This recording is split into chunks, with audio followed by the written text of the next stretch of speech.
राजवीर, आता तरी पटलं तुम्हाला? तो माणूस खोटारडा होता. त्याचं आणि आईचं लग्न नव्हतं झालं. आईची काही चूक. दोन गोष्टी मिक्स करताय तुम्ही. तो माणूस खोटा होता हे कळलं, पण याचा अर्थ ही बाई निर्दोष असं नाही होता. राजवीर, अरे मनवा, मी तुमच्याशी बोलतोय, मध्ये बोलायचं नाही. या बाईला सांगून द्या प्लीज. तुम्हाला आई निर्दोष असल्याचा पुरावा हवा होता ना? हे बघ, 20 वर्षांपूर्वी आईंबद्दलची माहिती पेपरात आली होती, ज्यामुळे त्यांची एवढी बदनामी झाली ती ह्या पत्रकाराने दिली होती.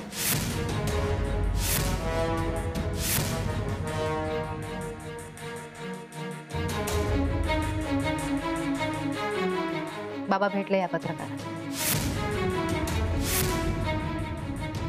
हे बघ.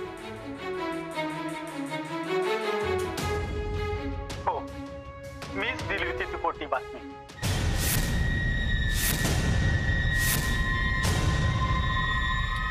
कारण मला पैशाची गरज होती.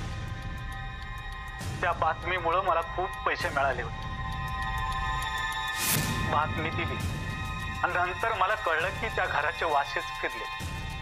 ज्या बाईला मी ओळखत नाही त्या बाईचं आयुष्य बर्बाद केल्याचा पश्चाताप होतोय मला. एका पवित्र स्त्रीची अवहेलना केली.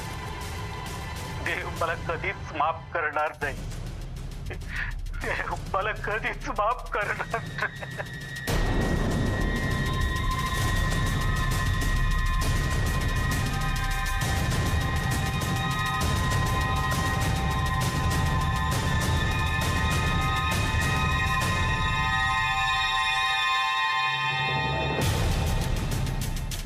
राजवीर, मी 2 महिने राहिले आईंबरोबर आणि मला जराही कल्पना नव्हती की त्या तुमच्या आई. त्यांनाही नव्हतं माहित की मी त्यांची सून. फक्त एवढं कळायचं की खूप साठलंय याच्यात. त्या बोलू शकत नाही.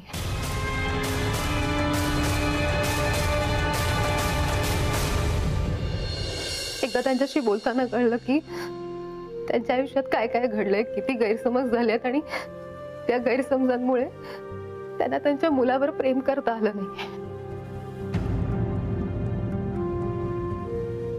आणि मग एक दिवशी कळलं की तो मुलगा तुम्ही आहात. तुम्हालाही तुमच्या आईचं प्रेम नाही मिळालं. सगळं असून पण नसल्यासारखं होतं राजवीर. मला सांगा, काय चुकलं याचं? सांगा ना, काय चुकलं? त्या परत इथे स्वतःची बाजू मांडायला नाही आल्या हे चुकलं ना त्यांचं?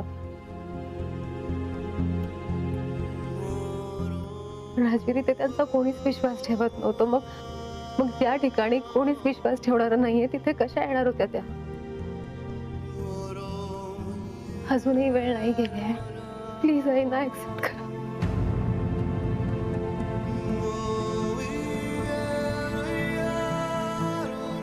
राजवीर, प्लीज आता तरी असं नका करू. प्लीज.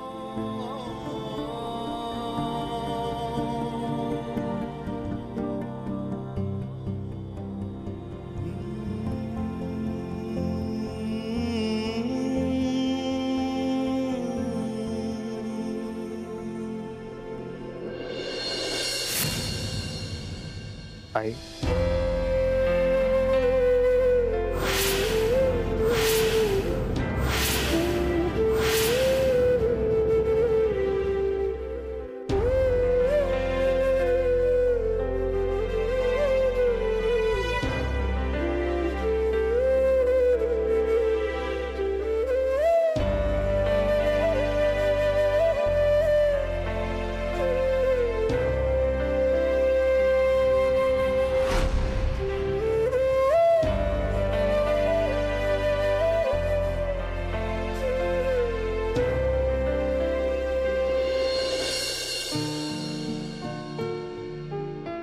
काय म्हणालास?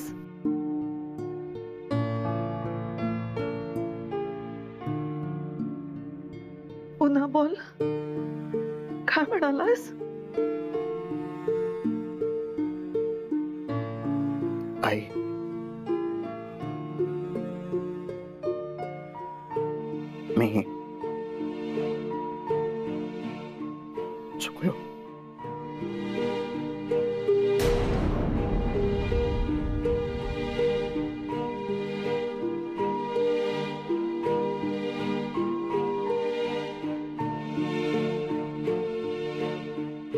मला मला कळलंच नाही. मी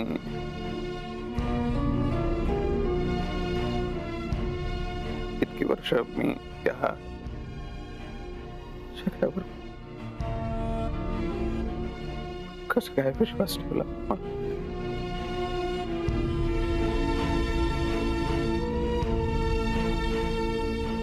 मी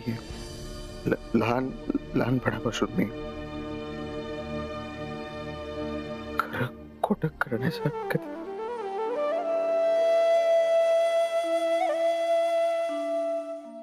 सॉरी. माफी नको मागूस राज.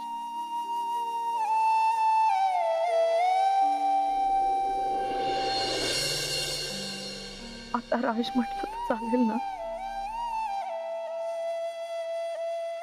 तुझ्या जागी दुसरं कोणी असतं ना तरी हेच झालं असतं. तर रागवणार नाही ना माझ्यावर? नाही ना रागवणार?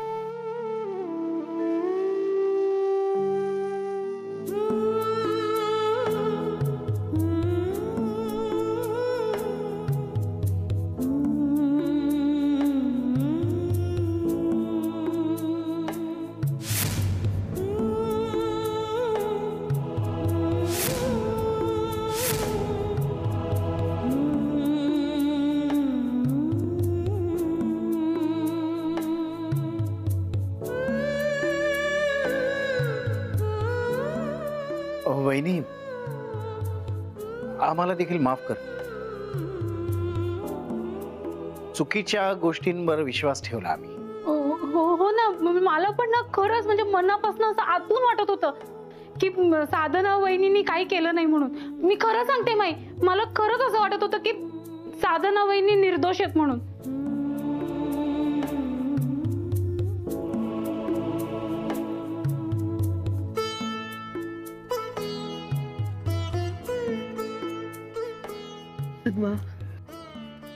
तू केलंस हे सगळं.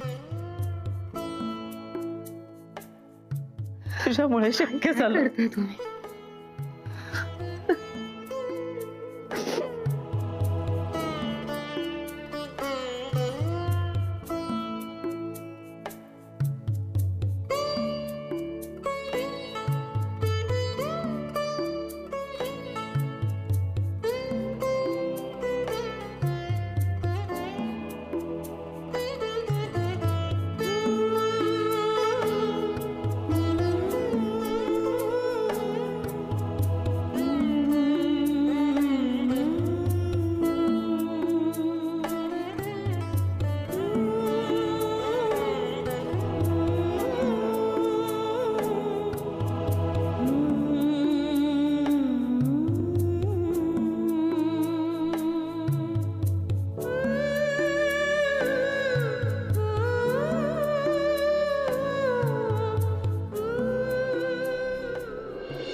वडील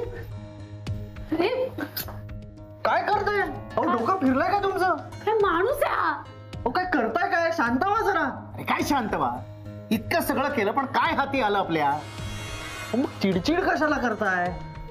बघ यश, माझं डोकं फिरलंय, तू मला समजवायला येऊ नको. आई तू तरी सांग ना यांना. शांत बसा बरं तुम्ही. शांत बसा इकडे. तुम्ही बसा इथे. शांत बस. शांत बस. एवढ्या मोठ्या आवाजात बोलत तर बाहेर कळेल ना सगळ्यांना. काय? शांत बसा तुम्ही. शांत बसा जरा. रिलॅक्स. हा आता बोला. अरे काय बोला? इतके सगळे प्रयत्न केले आपण, काय झालं? ती मनवाच वरचढ ठरली. इतक्या लगेच हार मानली? यश, हार मानायची असती ना तर केव्हाच मानली असती. एवढे सगळे प्रयत्न नसते केले. मग झालं तर? अरे काय झालं तर? काय झालं तर? काही मनासारखं होतच नाही. आता काय करणार आहात? मला तर काहीच सुचत नाहीये. आपल्याला ना काहीतरी नवीन विचार करावा लागेल. मी काय म्हणते, आपण सरळ जाऊन सांगूयात की आम्हाला आमची प्रॉपर्टी हवी आहे म्हणून. हो जा जा, सांग जा. तू जाऊन सांग जा. मी कशाला बोलू? तुम्ही जाऊन बोला. मला वेळ नाही लागलंय. डोक्यावर पडलो नाहीये मी बोलायला. नाही तर प्रॉपर्टी वगैरे सोड, आत्ता घराबाहेर काढायला आपल्याला. काय नाही, मोठे आहात ना तुम्ही, जाऊन जरा सांगा ना हक्क. यश, माझं डोकं फिरायच्या आत हिला गप्पा बसवायचं. की आई तू शांत बस. ए मी अजिबात थांबणार वगैरे नाहीये आणि अजिबात गप्प बसणार नाहीये. बाप लेकाने मिळून जी काय माती करायची ती केली ना. परत कशाला विषय वाढवतीयस? ए मी काय विषय वगैरे वाढवत नाही. मला फक्त एवढंच म्हणायचंय की आता जे काही सगळं घडलं ना, नशीब समजा त्यात ह्यांचं नाव आलं नाही ते तर केवढ्याला पडलं असतं सगळं. हे खरं आहे वडील. नशीब या सगळ्यामध्ये तुमचं नाव आलं नाहीये, नाहीतर बस पुरे झाली चर्चा. एक शेवटचं. काय? तुमचं आज नाव आलं नाहीये पण उद्या तुमचं नाव येणार नाही, हे कशावरून? याच गोष्टीचा विचार करतोय. आता काय करायचं? काय करायचं ते पुढे बघूच, पण आधी त्या मनवाला या सगळ्याचे परिणाम भोगावे लागतील असं काहीतरी करायला हवं. आधी तिला गप्प बसवू, मगच पुढचा विचार करू.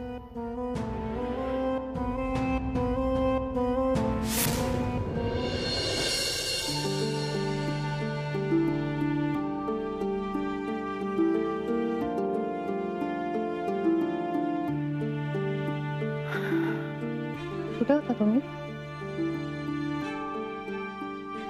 आई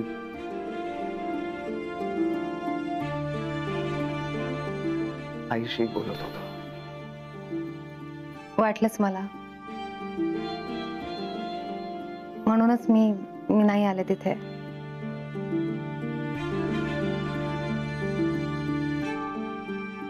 काय झालं असं का बघताय?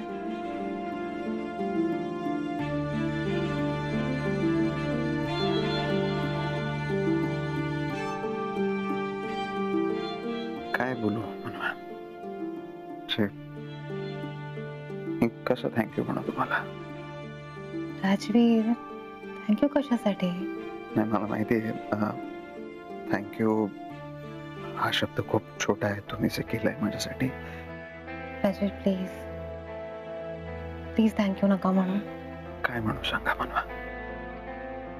काहीच म्हणू नका. असंच थांबा माझ्याजवळ ना. मला खूप बरं वाटतं. किती दिवस झाले आपण नुसतंच भांडतोय.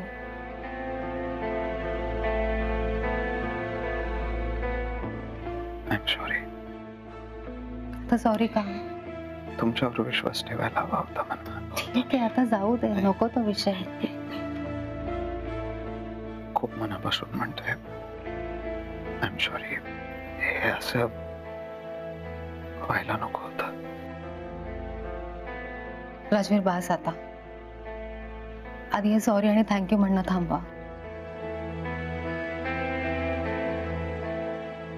मला सांगा ना, मी काय करू तुमच्यासाठी? काय हवंय तुम्हाला? राजवीर मला काहीच नको आहे.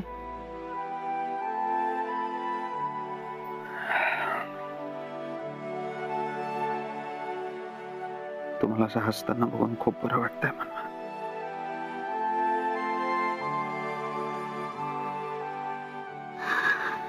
सांगा काय करू तुमच्यासाठी? प्लीज सांगा. तुम्ही पण स्माइल करा. तुम्ही स्माइल केलं की सगळं मिळतं मला.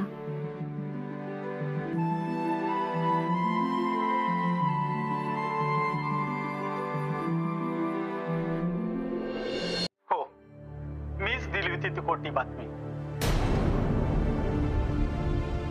कारण मला पैशाची गरज होती. त्या बातमीमुळे मला खूप पैसे मिळाले होते. ज्या बाईला मी ओळखत नाही त्या बाईचं आयुष्य बर्बाद केल्याचा पश्चाताप होतोय मला.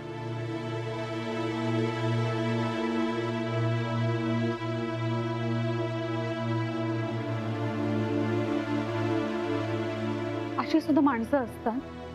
हो, त्या पत्रकाराला आता पश्चाताप होतोय. आता पश्चाताप करून काय फायदा आहे मला सांगा.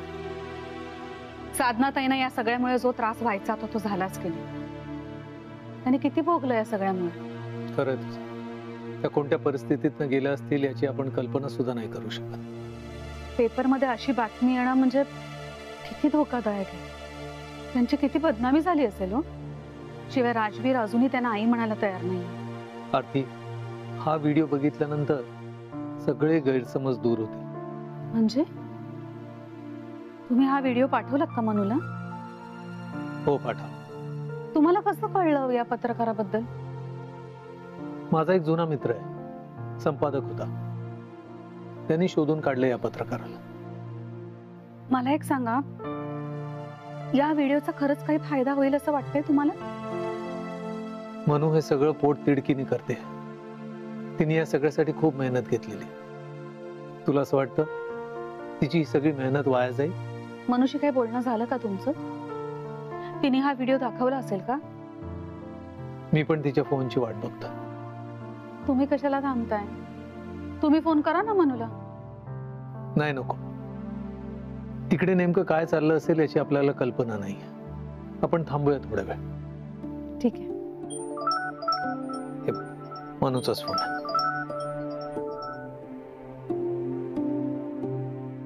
मनू, तुझ्याच फोनची वाट बघत होतो. सॉरी बाबा, गडबडीत राहून गेलं कॉल करायचा. बरं, मला सांग, तू दाखवलास तो व्हिडिओ? हो, दाखवला. मग काय म्हणाले राजवीर? बाबा, त्या व्हिडिओमुळे सगळं व्यवस्थित झालंय. खरंच? हो, खरंच. त्या व्हिडिओमुळे आई निर्दोष आहे ते सगळ्यांसमोर आलं. राजवीरने माफी मागितली आईंची आणि त्यांना आई म्हणून हाक सुद्धा मारली. मनू, खूप आनंदाची बातमी दिलीस. थँक्यू सो मच बाबा. तुम्ही तो व्हिडिओ दिला म्हणून हे सगळं होऊ शकलं नाही, तर मला नाही माहित काय झालं असतं. तू काय आभार प्रदर्शनाचा कार्यक्रम करणार आहेस का? तसं नाही बाबा, पण खरंच हे सगळं तुमच्यामुळे झालंय. नाही मनू, ही सगळी तुझी मेहनत आहे. तू साधनाताईंना घरी आणलंस म्हणून हे सगळं शक्य झालं. असंच तुझ्या कुटुंबाला एकत्र ठेव. हो बाबा. I am really proud of you. Thank you बाबा. हे सगळे जे झालंय ना, ते ऐकायला तुझी आई उत्सुक आहे. ती बघते माझ्याकडे. तिला सगळं सांगतो. बरं बरं, सांगा. ठेवते मी. चल, बाय. बाय. बाय काय बाय? मला बोलायचं होतं, मला द्यायचं ना फोन. अगं, मी सांगतो ना. सांगा, काय झालं? काय होणार? तुझी लेक कधी माघार घेते का? म्हणजे सगळं छान झालंय. राजवीरने साधनाताईंना आई म्हणून स्वीकारलं. अहो, मग तिला बोलवायचं ना इथे. तू तिला नंतर फोन कर आणि बोलाव. चालेल. मी खुश आहे. मला आणखीन एक कप चहा दे. पुन्हा चहा? येस. आता हा शेवटचा. चहाच्या अति होतोय तुमचं.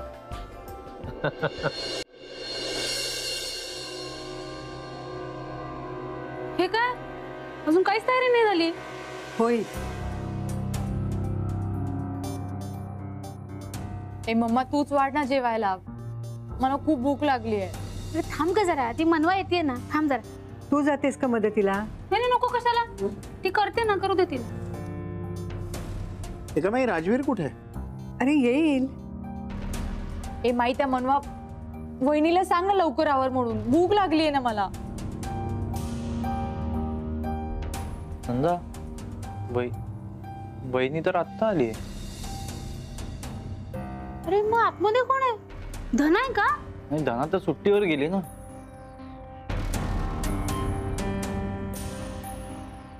सॉरी, थोडा उशीर झाला. भाजी गरम करत होते.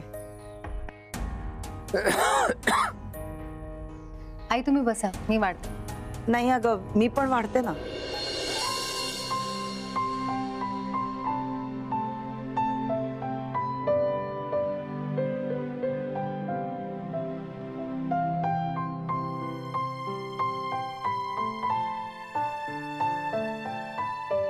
साधना, अगं खूप छान खमंग वास येतोय भाजीचा. म्हणजे सगळा स्वयंपाक? हो, सगळं आईंनी केलं.